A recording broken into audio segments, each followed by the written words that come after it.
अंजनगाव सुरजी तालुक्यातील निंबारी कुंभारगाव विद्युत वितरण कंपनीचे फिटर असून त्याच्या अंतर्गत गावठाण फिटर व कृषी पंप फिटर असे काम चालू असून ते काम पॉलीकॅम कंपनी करीत आहे। ते काम दर्यापूर महाराष्ट्र विद्युत वितरण कंपनीच्या गावाच्या अंतर्गत चालू असून अतिशय बोगस पद्धतीने चालू असल्याचे शेतकऱ्यांचे तसेच नागरिकांच्या चर्चेला उधाण आले आहे। कारण हे काम इलेक्ट्रिक लोखंडी पोल हा कमीत कमी 5 फूट तसेच कॉन्क्रिटीकरणामध्ये उभा असणे महत्त्वाचे आहे, परंतु हे पोल मातीमध्ये उभे करून वरून काहीतरी कॉन्क्रिटीकरणाचे थर टाकून पॉलीकॅम कंपनी करीत आहे। दुसरी विशेष गोष्ट अशी की कुंभारगाव वरून वनोजा बाग या रोडनी LNKV चे काम चालू असून त्यांनी रोडवर इलेक्ट्रिक पोल उभे केले। त्यांनी सार्वजनिक बांधकाम विभागाची किंवा अधिकाऱ्यांची कुठलीही पूर्वसूचना न करता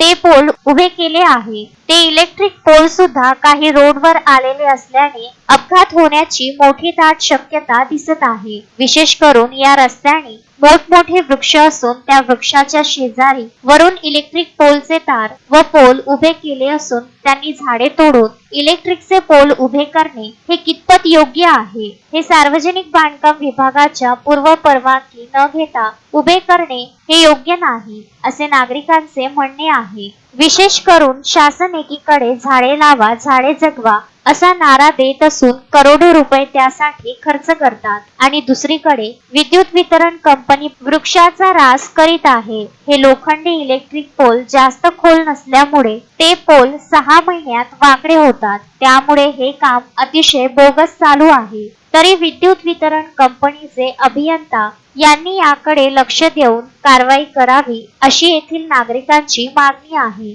नमस्कार, तुम्ही शेतकरी म्हणून आता हे तुमच्या शेतात हे जे वनोजा शिवारात रस्त्यानं जे हे चालू आहेत हे किती फूट आहेत तरी? हे काही 2 गड्डे 3 फूट भरले, त्याच्यानंतर एक गड्डा 4 फूट भरला। हो काय? तुमचं नाव काय पूर्ण? माझं नाव सुरेश विश्वनाथ काकड, राहणार वनोजा, माजी सरपंच ना? हो। बरं, हे तुम्हाला काय म्हणजे शेतकऱ्यासाठी म्हणजे तुमच्या पुढच्या दृष्टीने कसं वाटते? हे पुढच्या दृष्टीने धोकादायक आहे ना ते? रवींद्र वानखडे, विदर्भ न्यूज, अंजनगाव सुरजी।